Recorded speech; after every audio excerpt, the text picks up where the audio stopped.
know there's been a little bit of talk about that recently that, he loves, whatever, Ben Simmons' game and everything else. Look, I think Ben Simmons is a great young player for sure. There's no doubt he's got mad skills. His size, everything about him, he's long, he can do it all, he can absolutely dominate an NBA game already. But he can also, as you just saw, stink it up. Like, he was so awful in that series, right? Bottom line, he had a 1-point game.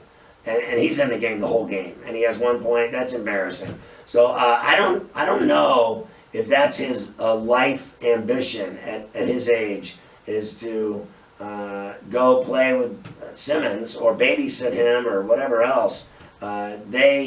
I thought they talked a lot of smack, like they were going to win it all, they were going to win the East, they were going to go to the NBA Finals. The process was, it could happen now because there's no such thing as like waiting, let's get it now while it's in front of us. It could happen now, it might be too early for this to happen, et cetera, et cetera. We never heard the end of it.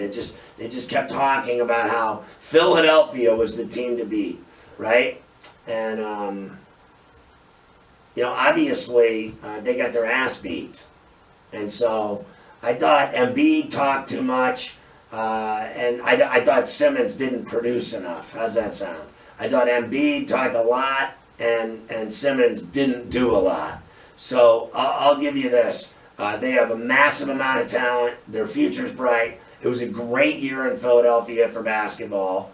And they have reason to be excited about the future. They got a loaded team for sure. They're skilled and they have massive potential for good things to happen. However, none of it did happen. Okay, so Boston punched them right in the mouth, and that's the end of them. And I don't think, at this point, I don't believe he's going there.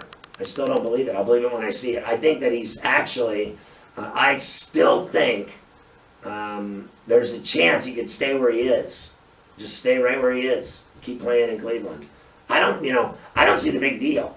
Like, I actually think the guy, the minute the season's over, he runs to LA anyway, right? He lives in Los Angeles. He has nothing to do with Akron and Cleveland anymore other than all of his philanthropic efforts, which are huge and vast. He has a massive foundation, and everything that he does for Cleveland and Akron is it's emphatic. We all know how much he's done, right? So he can still do that, believe it or not, from afar.